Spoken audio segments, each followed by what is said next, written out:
so we can keep chatting. This is a very rare situation, but I do think it's important in that, and there's a carry a word in here that I think you may see, and forgive me if our shot goes a little sideways. This is investigation update. So they say they've had 150 plus people interviewed already, 250 hours of interviews, 4,000 pages of transcripts. Now they also say there are 11 open hearings. I don't recall having attended 11 open hearings, so that may suggest something about what we're going to see in the future. They also say 100,000 pages of documents read. There's 80 plus copies of War and Peace. I think that must be that if you put 80 copies of War and Peace on top of each other, you will end up with 100,000 pages. So I don't think I've made it all the way through War and Peace once myself. Maybe you have. But so I think this gives you a little bit of a sense. They did say that this was going to be a progress report of sorts on where they are in this investigation. So I think that gives you a little bit of a sense of the scope of what we may see here. And I'm going to sit down because they are approaching the door. Hello. Hello. How's everybody today?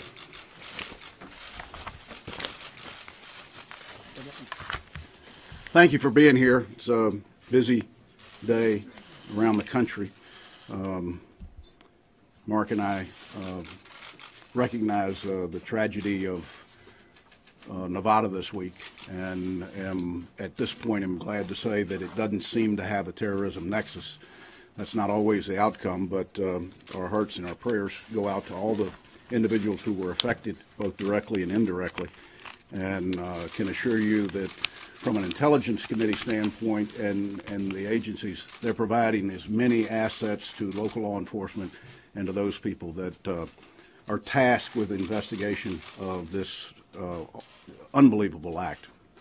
So we're here to update you and the American people about the investigation into Russia's meddling in the 2016 election. When we started this investigation on 23 January of this year, we had a very clear focus. We were focused on an evaluation of the ICA, the Intelligence Community Assessment of Russia's involvement in our 2016 election.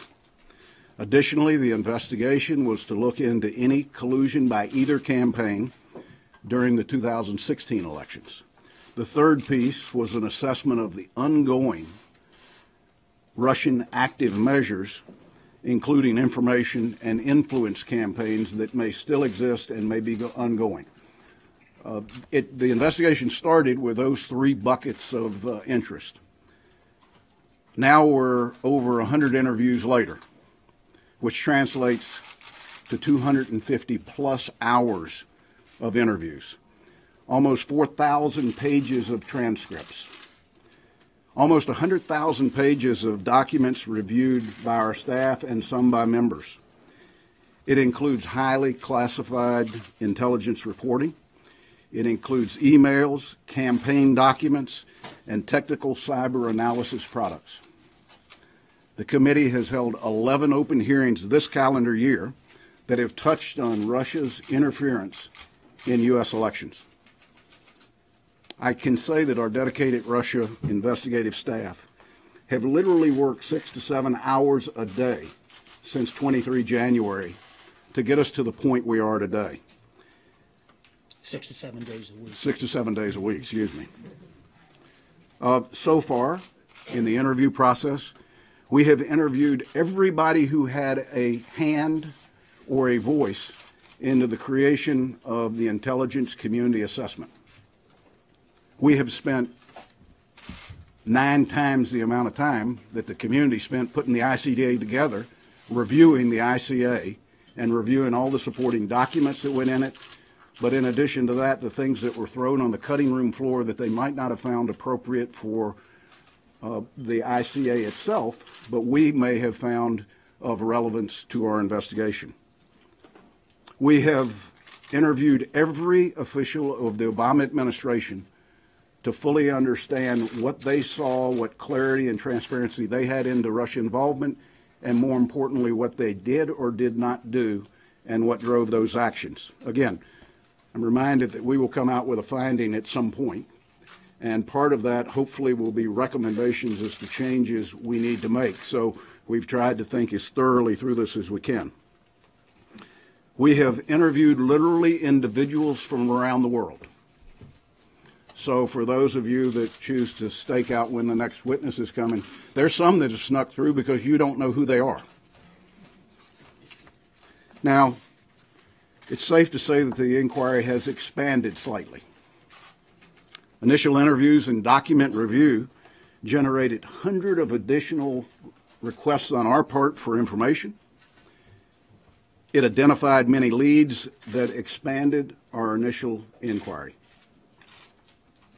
The volume of work done by the staff has prepared the committee to look at some areas of our investigation that we hope will very soon reach some definite conclusion, but we're not there yet. We're not ready to close them. One of those areas is the ICA itself. Given that we have interviewed everybody who had a hand in the ICA, I think there is general consensus among members and staff that we trust the conclusions of the ICA, but we don't close our consideration of it in the unlikelihood that we find additional information through the completion of our investigation. The Obama administration's response to Russian interference. As I said, we have interviewed every person within the administration. They have volunteered and they have been unbelievably cooperative to come in and share everything they knew, and in most cases were interviewed for over 2 hours. The meeting at the Mayflower. Let me be specific. These are not issues that are closed. We have not come to any final conclusions. We have interviewed 7 individuals that attended the Mayflower event. The testimony from all 7 were consistent with each other, but we understand that with the current investigation open, there may be additional information we find that pulling that thread may give us some additional insight that we don't see today. Changes to the platform committee. And again, I'm addressing some things that have been written by you in this room, and they may not have been on our chart, but we felt that we had to dig deeply into them. We have, the committee staff has interviewed every person involved in the drafting of the campaign platform. Campaign staff was attempting to implement what they believed to be guidance, to be a strong ally in Ukraine, but also leave the door open for better relations with Russia. I'm giving you the feedback we got from the individuals who were in the room making the decisions. Again, not closed, open for the continuation. The last one I want to cover is the Comey Memos. This topic has been hotly debated, and the committee is satisfied that our involvement with this issue has reached a logical end as it relates to the Russia investigation. Now again, this is not something that we've closed, but we have exhausted every person that we can talk to get information that's pertinent to us relative to the Russia investigation. Questions that you might have surrounding Comey's firing are better answered by the General Counsel or by the Justice Department, not the Select Committee of Intelligence in the United States Senate. There are concerns that we continue to pursue. Collusion. The committee continues to look into all evidence to see if there was any hint of collusion. Now, I'm not going to even discuss initial findings because we haven't any. We've got a tremendous amount of documents still to go through. And just to put in perspective, I said we've done over 100 interviews, over 250 hours. We currently have booked, for the balance of this month, 25 additional interviews.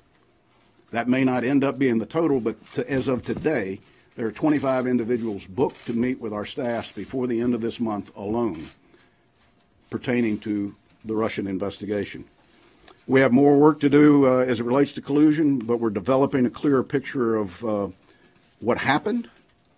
What I will confirm is that the Russian intelligence service is determined, clever, and I recommend that every campaign and every election official take this very seriously as we move into this November's election and as we move into preparation for the 2018 election.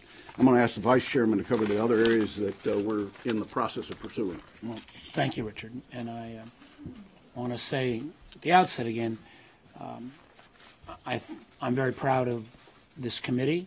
I'm proud of the way the committee has acted. I'm proud of our staff and the enormous amount of work they've done. I know the Chairman and I see many of you daily in the hallways and know that this feels like it's taking a long time. It is taking a long time. But getting it right and getting all the facts is what we owe the American people. And as we've seen, for example, stories that emerged in the late summer around, Mr. Trump Jr.'s meeting or the possibilities of a Trump Tower in Moscow. Chairman and I would love to find ways to close things down, but we also still see strains and threads that we need to continue to pursue. I want to touch on two subjects. The first is, echoing what Richard's already said, the Russian active measures efforts did not end on Election Day 2016. They were not only geared at the United States of America. We have seen Russian active measures take place in France. We've seen concerns raised in the Netherlands. We've seen concerns raised in Germany. And we need to be on guard. One of the things that is particularly troubling to both of us is the fact that it's become evident that 21 states' electoral systems were not all penetrated, but there was at least trying to open the door in these 21 states. It has been very disappointing to me, and I believe the chairman as well, that it took 11 months for the Department of Homeland Security to reveal those 21 states, and still don't know why exactly last Friday was the date they chose to reveal that information, but still believe there needs to be a more aggressive whole-of-government approach in terms of protecting our electoral system. Remember, to make a change, even in a national election, doesn't require penetration into 50 states, arguably. And states like the chairman's and mine could be key. You could pick 2 or 3 states in 2 or 3 jurisdictions and alter an election. And I believe in a state like mine, where in Virginia and New Jersey, in 34 days, we have elections. I'm glad to see the DHS has said they are going to up their game and particularly help those states with elections that are happening this year. But we need to make sure that there is a organized, again, whole-of-government approach. I know in Virginia, for example, even before we discovered that we were one of the 21 states, I think the state electoral board, in an abundance of caution, decertified one set of machines that were touch screens that didn't have kind of a paper ballot or a paper trail to this.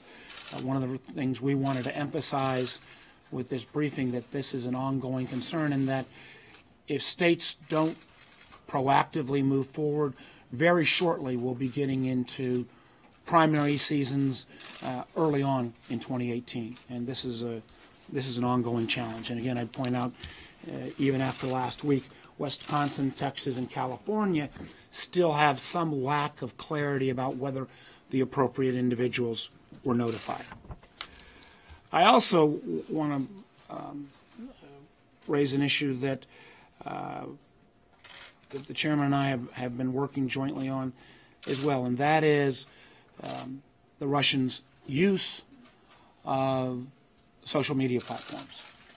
Social media platforms that increasingly the vast majority of us turn to for information, for news, in a way that is very different. If you look, for example, in the realm of political advertising, we've seen a over 700% increase in the use of digital political advertising between 2012 and 2016. the expectation is that may double or triple again in terms of the next election cycle because of the ability to so target voters. I was concerned at first that some of these social media platform companies did not take this threat seriously enough. I believe they are recognizing that threat. Now they've provided us with information. We think it's important that the 3 companies that we've invited, Google, Twitter, and Facebook, will appear in a public hearing so that Americans can again hear both about how we're going to protect, I would argue, 3 areas. One, making sure that if you see an ad that appears on a social media site, that Americans can know whether the source of that ad was generated by foreign entities. 2, to make sure that if you see a story that is trending and becoming more popular, whether that trending is because a series of Americans are liking that story or liking that particular page, whether that's generated by real individuals or whether that's generated by bots, or in some cases it may be falsely identified accounts. For example, Facebook has indicated between 30 and 50,000 such accounts were taken down in France because due to Russian interference. And third, just the notion that both of us have been in politics a long time. If you have somebody running an ad for you against you, you ought to be able to go down and take at least a look at that content, the same way that if ads are run for or against you on TV, radio, or newsprint, you can at least get a look at that content. This is an ongoing process, but we're seeing increasing levels of cooperation. And with that, I'll turn it back over to the chairman and be happy to take questions. Let me just say that many of you have asked us, are we going to release the Facebook ads? We don't release documents provided to our committee, period. Let me say it again. The Senate Intelligence Committee does not release documents provided by witnesses, companies, whatever the classification. It's not a practice that we're going to get into. Clearly, if any of the social media platforms would like to do that, we're fine with them doing it because we've already got scheduled an open hearing because we believe the American people deserve to hear firsthand. And just to remind people, on October the 25th, we will have another open hearing, number 12, with Michael Cohen. On November 1st, we have invited the social media companies that Mark mentioned to be our guest at an open hearing, and we feel confident that they will take us up on it. As it relates to the Steele dossier, unfortunately, the committee has hit a wall. We have, on several occasions, made attempts to contact Mr. Steele, to meet with Mr. Steele, to include personally the vice chairman and myself as 2 individuals making that connection. Those offers have gone unaccepted. The committee cannot really decide the credibility of the dossier without understanding things like who paid for it, who are your sources and subsources. We're investigating a very expansive Russian network of interference in U.S. elections. And though we have been incredibly enlightened at our ability to rebuild backwards the Steele dossier up to a certain date, getting past that point has been somewhat impossible. And I say this because I don't think we're going to find any intelligence products that unlock that key to pre-June of 16. My hope is that Mr. Steele will make a decision to meet with either Mark and I or the committee or both so that we can hear his side of it versus for us to depict in our findings what his intent or what his actions were. And I say that to you, but I also say it to Chris Steele. Potential witnesses that we might ask to come in the future. I strongly suggest that you come in and speak with us. If we believe that you have something valuable to bring to the committee, If you don't voluntarily do it, I will assure you today, you will be compelled to do it. I can compel you to come. I can't compel you to talk. But that will be in a very public, done in a very public way if, in fact, you turn down the private offer. The committee has proven to be balanced, professional, and that we're willing to listen to everybody. Let me say in closing, for those following our investigation in the press, I want you to know that you only see glimpses of the amount of work the committee's done. We're doing much of our work behind closed doors to ensure the privacy and the protection of witnesses and sensitive sources and methods. It's become increasingly clear that the committee has stayed focused on building the foundation to be able to finish our investigation thoroughly and in an accountable way. I'm confident today that when we started, we chose wisely by choosing our professional staff to do this investigation and not to the talking heads all around the country that suggested we couldn't do this unless we went out and hired a whole new group. And I think the numbers here reflect that. Ultimately, we look forward to completing our work and presenting our findings to the public.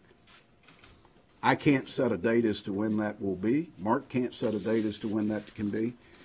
We will share with you when we have exhausted every thread of intelligence, every potential witness that can contribute anything to this.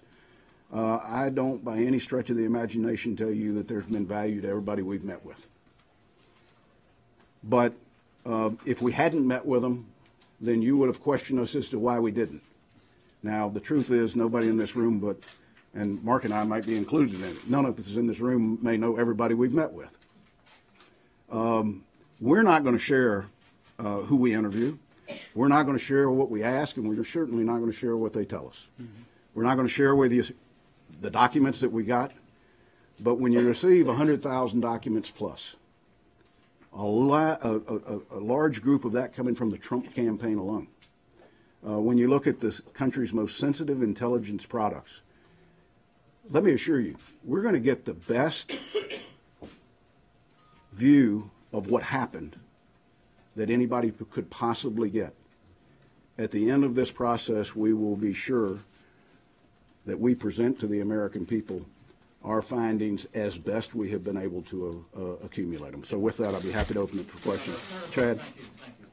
Have you seen any evidence of a nexus between these Russian Facebook ads with the Trump campaign or with any political campaign? Chad, we haven't even had our hearing with any of the social media platforms.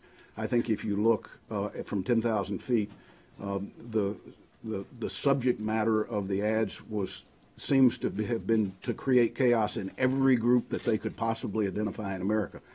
From a standpoint of any involvement, let us have the opportunity to have these folks in, ask them the questions. In many cases, they didn't even take advantage of some of the most technical targeting tools that exist within those social media companies. So I would defer answering your question until we've completed the investigation. Let me just add that, I believe, and I think you will see that there will be more forensics done by these companies. Again, when we just look at scale, France versus the United States, for example, on one of the platforms, Facebook, in terms of what happened, I think they've got some more work to do, and I'm pleased to say I think they are out doing that work now. Senator, the president has said repeatedly that any talk of collusion is a hoax. And you've gone through all these documents, you've interviewed all these people. At this point, is the president right that it's a hoax? I'm going to let you guys quote the president and ask him questions about what he says. It's not going to be the committee. We're going through a very difficult process. Do you have any evidence to suggest to rule out that the president knew anything about any of these contacts that occurred between any of his associates and the Russians? Let me go back and say, because I thought I was pretty clear, that the issue of collusion is still open, that we continue to investigate both intelligence and witnesses, and that we're not in a position where we will come to any type of temporary finding on that until we've completed the process. Casey? You say that the issue of collusion is still open.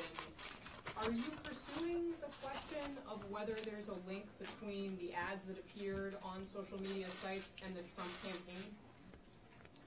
Well, let me just say that I'll let Mark address it if he'd like to. If there was any connection, that would be pertinent to our investigation of Russia's influence in the elections. We have had incredible access and cooperation by those social media companies that have been in. Some of them have been interviewed twice.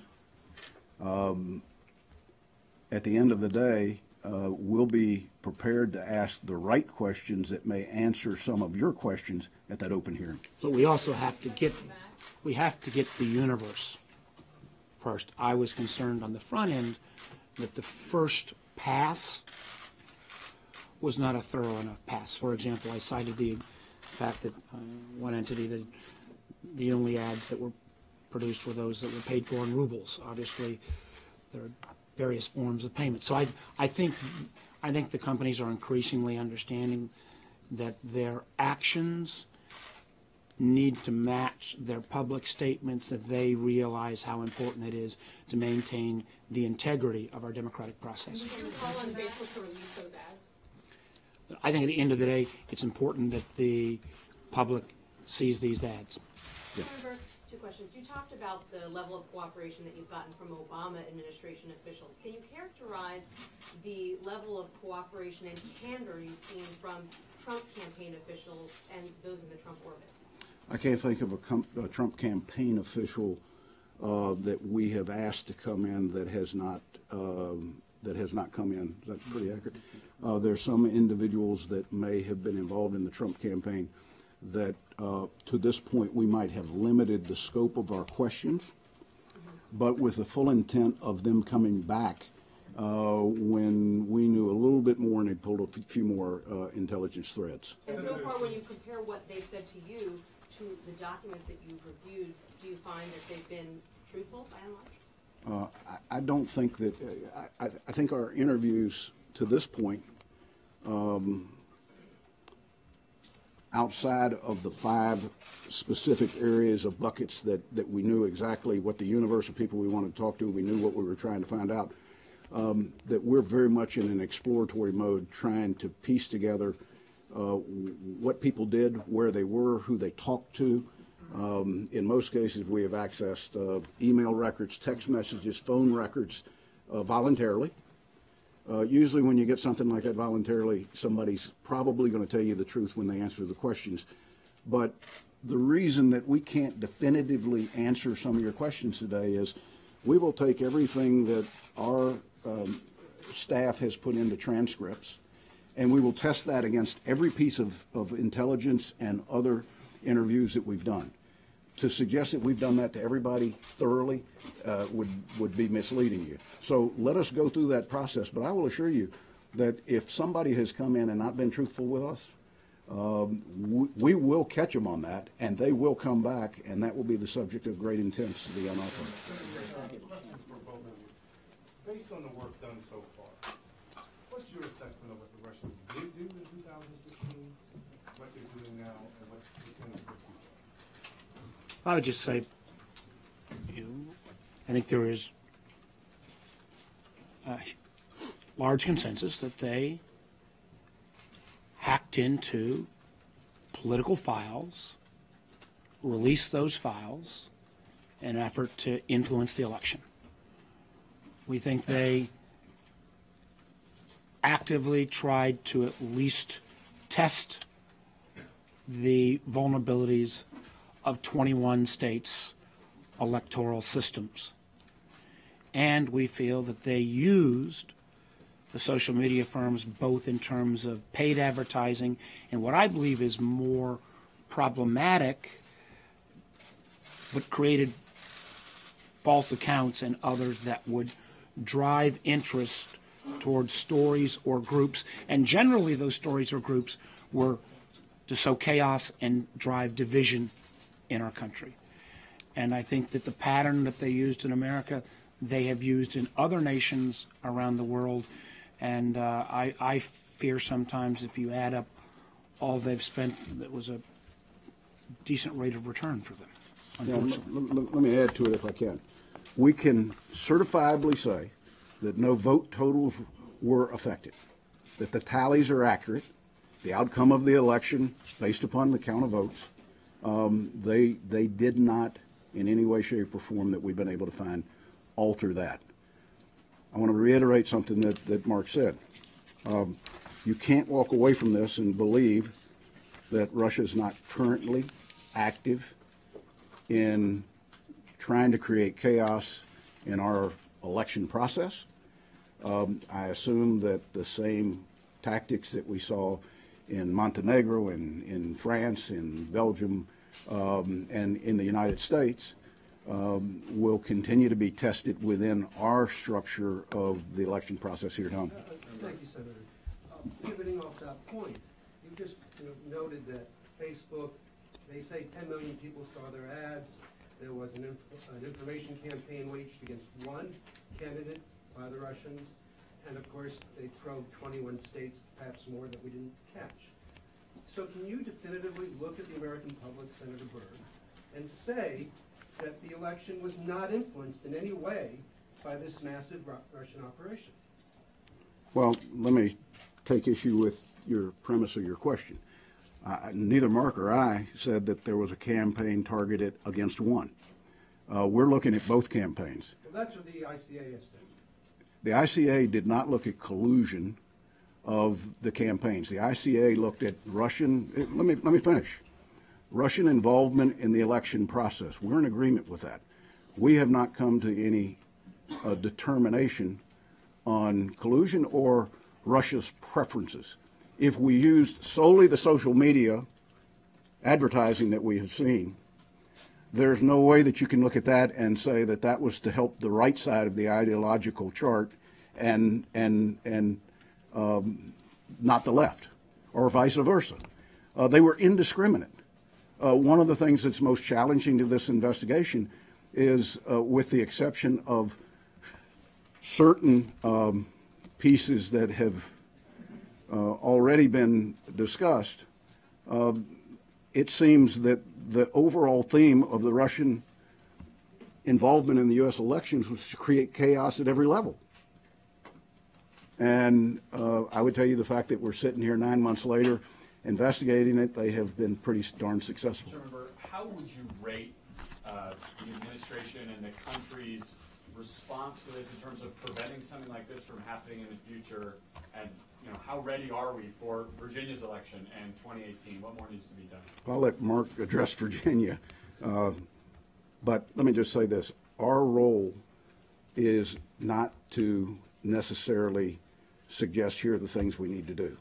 Our investigation should create a roadmap for committees of the proper jurisdiction to follow, for states to follow. Mark and I made a decision to take the initiative in our authorization bill that we require in our authorization bill that there be a designated person in every state who has a security clearance to be briefed on election issues.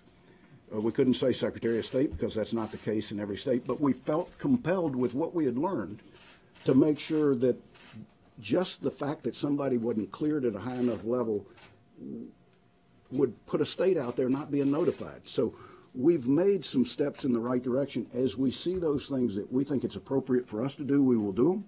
If we see that it's not appropriate for us to do, we will hopefully convey that in a way that presents a roadmap for somebody else. Are you satisfied that the administration is paying a close enough level of attention to this that they're... Let me add, and I appreciate what Richard just said. I think putting this impetus in our intel bill, I mean, it seemed very strange to me that somehow there was an excuse being given. We can't tell the top election official because he or she may not have a high enough clearance.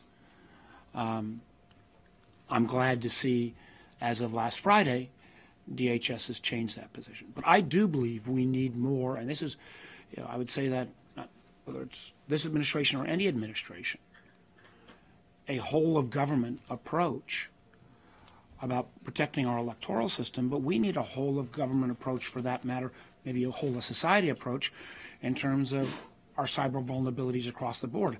Came from a hearing this morning where there was pretty uniform consensus that the Equifax breach, where most of our private personal financial information may be in the hands now of rogue elements, that there wasn't appropriate cyber protections there. So this is that this is why I characterize some of this as wild, wild west. This whole realm in cyber, we all need to step up our game. Senator, has the Russian lawyer who I'm gonna go right here. Thank you. I'm gonna go right here. Do you think that this report needs to be done, your conclusion needs to happen before the 2018 election in order to warn people about what can happen next? And where do you think the most work needs to be done? I'm not going to set an artificial deadline, but I think Mark and I would agree.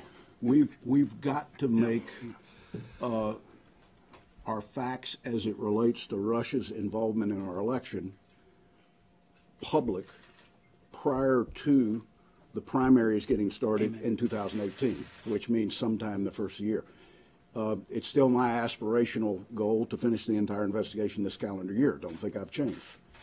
But when we started 9 months ago, I saw 3 buckets, and today I talked about 5 or 6.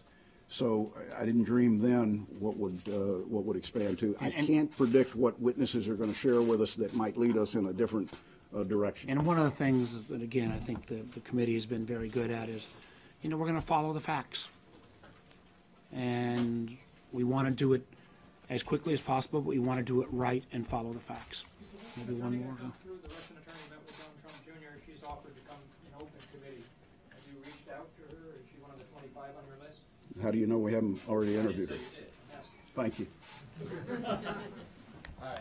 This is a question for both of you. Is there any progress forward on creating legislation that would create new rules for regulating how political advertising works on these platforms that Republicans have discussed with Democrats? I know that you and Senator Klobuchar are working. Yeah, Senator Klobuchar and I are working on something, and that would, I believe, be the lightest touch possible, and that light touch would focus on making sure that foreign paid-for advertising doesn't penetrate our political system, and that there was an ability to at least look at the content that appears in political campaigns the same way that, similar to the rules that the rest of media already has. I want to make sure we get, and we're hoping to finish that draft in the coming days, and I can assure you that one of the first people I want to share that with is my chairman, because this ought to be an area where I think there would be broad bipartisan consensus. And my hope, at least from some of the comments of some of the companies, I've heard at least comments that they are open to this type of disclosure. Let me just state fact today. It is illegal today for foreign money to find its way into U.S. elections. So it's not like we've got to rewrite some laws. Yeah. I just want to get clarification on this. So far you have not been able to verify the intelligence community's assessment that Russia was weighing in on the side of Donald Trump? We feel very confident that the ICA's accuracy is going to be supported by our committee. We're not willing to close the issue given the nature of the rest of the investigation, that we might get a thread of intelligence that suggests possibly an area of the ICA that our interpretation is different. So we're leaving it open. It's not closed. And I think any smart investigation would stay open until we've completed. And that's, again, let me just add on that. That's one of the things we're trying to be very careful here is as Richard mentioned, some of these meetings where we've talked to most folks. We also know this has to be talked through with all of the balance of the committee members. We're being, I think, extra cautious here, saying we're not reaching final conclusions until we've had those conversations with all the committee. Could there ever be a point where the meddling from Russia was so overwhelming that it could lead to negating the results of the election? Maybe that's a theory people are working under. All I can tell you is that the votes were counted, one person won, and that's how it's going to stay. Prior to the release of your committee's report, will there be any coordination on what the Senate Judiciary Committee has found in its own investigation? Listen, we're focused on our investigation. Everybody has their jurisdictional lanes. My hope is that they stay within those lanes. We talk, I won't say regularly, but when we need to, with the special counsel. The special counsel is focused on criminal acts. We're not focused on criminal acts. If we find one, then they're the first phone call we make. The president is the commander-in-chief and he's charged with protecting the country, but he hasn't really spoken out on this issue other than the call. Do you want to see him lead some kind of effort, speak out, do something tangible to protect the country from these what you consider to be ongoing attacks from Russia? Listen, I think the vice chairman alluded to the fact that though it was slow getting DHS to recognize this, it didn't take as long as it did for the last administration to run the clock on it. So we're not trying to look back and point to things that were done wrong. Everybody's done things wrong.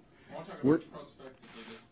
Should the president now take what you're saying today, speak out against it, and lead some kind of effort to protect the country? I'm not asking the president to take the briefing that we give at a press briefing about progress and assume that in any way, shape, or form fully encapsulates what our final report will say.